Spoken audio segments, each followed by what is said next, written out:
Hi, I'm Tom from Take Time to Travel. Today, I'm going to take you on a tour of Craigdarroch Castle in beautiful Victoria, British Columbia. Check this place out. Completed in 1890, Craigdarroch Castle was built as a home for coal baron Robert Dunsmuir. The wealth he had amassed is reflected in the castle's 4 floors of exquisite stained glass, intricate woodwork, and lavish Victorian-era furnishings. Tragically, Robert passed away before its completion, so only his wife Joan and some of their family ever lived on the original 28-acre estate. Since Joan's death in 1908, the castle has been used as Craigdarroch Military Hospital, Victoria College, school board offices, the Victoria Conservatory of Music, and finally today as a museum. As you enter through the porte cochere entrance, you will be awed by the main hall, which is paneled with an exquisite white oak. The paneling extends from the main floor all the way up the stairway to the top floor. It's absolutely stunning. While I was there, they were just starting to put up the Christmas decorations. As you can see, the garland is only partway up the banisters. The drawing room is decorated with a beautiful Christmas tree and other seasonal decor. It was the most lavishly appointed room in the castle, where the family received their guests. This grand room is adorned with intricate moldings, stained glass windows, and an 1898 Steinway piano.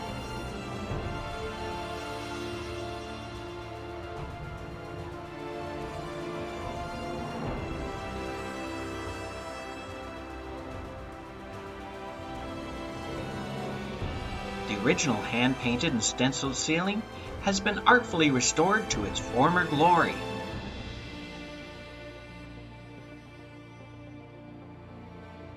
Also on the first floor is the library with Spanish mahogany woodwork.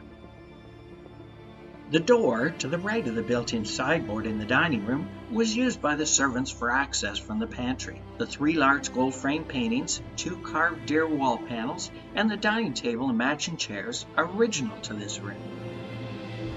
As I walk up the paneled stairway to the second floor, I arrive at Mrs. Dunsmuir's sitting room, where she spent time here managing the vast family business.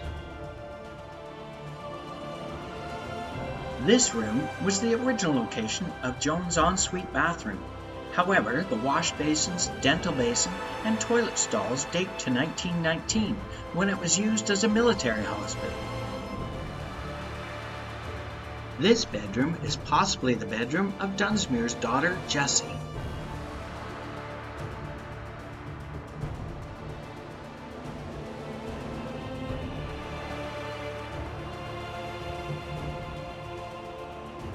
Heading into the hallway, I make my way to the next floor. On my way, I noticed this lovely paneled alcove. There was a carved dragon wrapped around a wood spindle, but it was so dark it didn't show up that well. Just below are some of the many stained glass windows to be found in the castle. On up to the 3rd floor.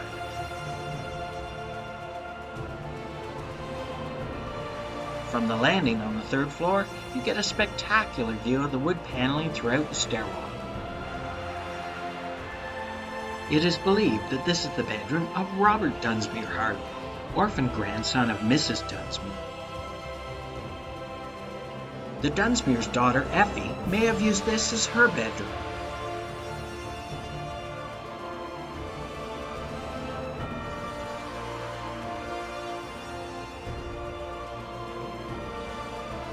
Heading into the billiard room, you first notice the giant table. It's 6 feet by 12 feet and is a regulation size English billiard table, and it's the biggest I've ever seen. Over by the window is a beautiful telescope that belonged to James Dunsmuir, as well as a nice setup for afternoon tea.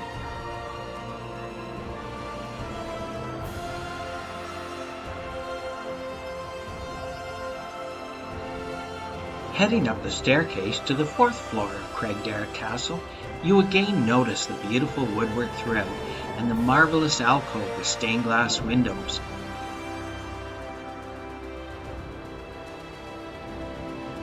The entire top floor of the castle is dedicated to the dance hall. This was used by the Dunsmuirs when they hosted lavish parties for their many distinguished guests.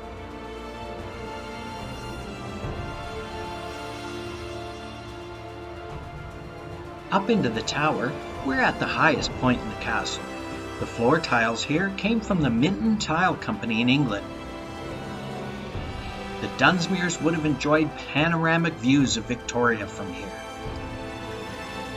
When completed in 1890, Craigdarroch's Tower was the highest point a person could stand in the city of Victoria. Heading down the back staircase, this original bathroom would have been for family use and has recently been restored. The tiles are original, however the woodwork and plumbing have been recreated based on historical trends.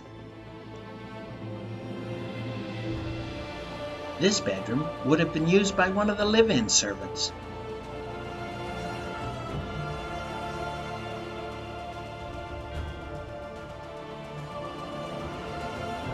Back down on the second floor, this bedroom may have been occupied by a younger family member, possibly Henrietta Maud Dunsmuir.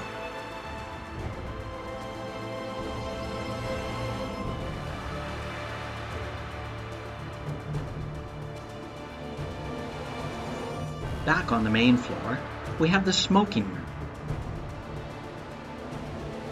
Also, we have the breakfast room, where the Dunsmuirs would have taken informal meals. Overall, the self-guided tour through the Dunsmuirs' Craigdarroch Castle was very informative, and it's interesting to learn about its many uses over the years. I pretty much had the entire castle to myself. I didn't run into anyone else, so it made for quite a memorable experience. Now I'm sure you're wondering how much the tour of this beautiful castle costs. If you buy the tickets online, there is a couple dollar processing fee, and it comes to $18.48 for adults and $17.42 for seniors. Now if you wait and buy the tickets at the admission office, you'll save a couple dollars per person. Craigdarroch Castle is run by a non-profit charity dedicated to the restoration of this amazing castle. The charity pays for the maintenance, upkeep, and renovations from the proceeds of ticket admissions and donations. There was lots to see at the castle, but there were also many more rooms yet to be fully restored. As the charity brings in more money, they'll continue to restore different areas. Right now, they're doing a full restoration of the kitchen. I'm sure if you come in the future, there'll be many more exhibits to see. I hope you've enjoyed today's video or learned something from it. If you have, I really appreciate it if you would like, subscribe, and hit the bell for notifications on future videos. I will be checking out more of beautiful British Columbia, so stay tuned. And remember, take time to travel. Catch you on the next one.